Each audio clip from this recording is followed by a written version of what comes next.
Doctor Ravikant, सबसे पहले आप ही से सवाल है कि ये जब संशोधन हुआ था तभी बहुत सारे सवाल खड़े किए गए थे। अब एक लंबे समय बाद इसकी सुनवाई सुप्रीम कोर्ट में शुरू हो रही है और पहले ही दिन बहस में ये प्रश्न उठाया गया कि ये धोखाधड़ी है क्या, संविधान के साथ फ्रॉड था क्या ये जो संशोधन किया गया था। आपकी राय? देखिए, ये सुप्रीम कोर्ट अपनी सुनवाई करता रहेगा। हम सुप्रीम कोर्ट की सुनवाई में, कार्रवाई में किसी तरह की बाधा, किसी तरह को प्रभावित करने की कोशिश नहीं कर रहे हैं। और हम ये भी नहीं कह रहे हैं कि सुप्रीम कोर्ट जिस तरह से पिछले कुछ वर्षों में व्यवहार करता रहा है उससे उसके प्रति हमारा विश्वास कितना डिगा हुआ है, वो क्या फैसला सुनाएगा। लेकिन इस पूरे मुद्दे पर हम आप सबकी राय अपने दर्शकों के सामने रखते हैं। तो सबसे पहले डॉक्टर रविकांत। देखिए मुकेश जी, हम लोगों को याद है 2019 में जब ये 103वां अमेंडमेंट हुआ था, आरजेडी ने इसका विरोध किया था और उनके जो प्रवक्ता हैं मनोज झा, उन्होंने एक बहुत महत्वपूर्ण बात कही थी। उन्होंने कहा था कि ये आधी रात को डकैती डाली गई है, इसके जरिए ये जो हुआ है वो गैर संवैधानिक है और इसीलिए इसे धोखाधड़ी कहा जा रहा है। आपने जिस बात का जिक्र किया कि रिजर्वेशन कोई गरीबी उन्मूलन कार्यक्रम नहीं है, ये विशुद्ध रूप से प्रतिनिधित्व का सवाल है।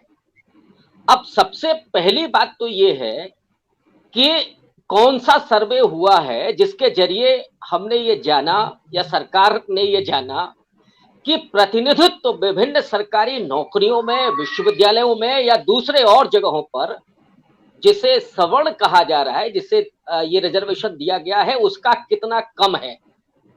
हम सब जानते हैं कि जो सवर्णों की पॉपुलेशन है उससे कई गुना ज्यादा उनके पास प्रतिनिधित्व है, लेकिन जो दलित हैं, आदिवासी हैं, पिछड़े हैं, इनका प्रतिनिधित्व अभी भी रिजर्वेशन के अनुसार नहीं हुआ है।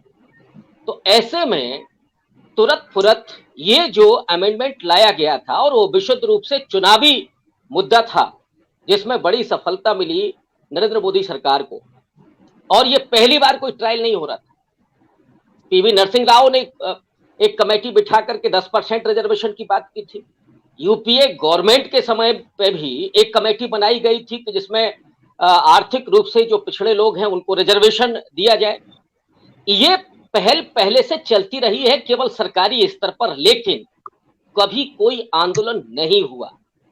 यहां दूसरी तरफ आप देखिएगा कि दलितों को आरक्षण मिला, दलित और आदिवासी को शुरू में, लेकिन उच्च शिक्षा में आरक्षण कम मिलता है, मतलब दशकों बाद, और अभी भी वो पूरा नहीं। पिछड़ों को रिजर्वेशन कम मिलता है, एक लंबी जद्दोजहद के बाद मंडल कमीशन की सिफारिशें लागू होती हैं बीपी सिंह के दौर में, उसके बाद भी 3 साल लग गए क्योंकि सुप्रीम कोर्ट में मामला गया और सुप्रीम कोर्ट ने सबसे पहले रोक लगा दी। यहां पे क्या हुआ है, सुप्रीम कोर्ट में शुरू में ही पीआईएल दाखिल की गई थी लेकिन उसने रोक नहीं लगाई, और इन 3 सालों के दरमियान कितनी भर्तियां हुई हैं जिसमें ईडब्ल्यूएस का कोटा सबसे पहले भरा जा रहा है। तो ये एक पूरी साजिश दिखती है, धोखा ही नहीं है, ये पूरी साजिश दिखती है कि जिसमें जो वर्चस्वशाली तबका है वो अपने विशेषाधिकार को बनाए रखना चाहता है, और इसीलिए ये एक किस्म का प्रतिक्रांति भी है।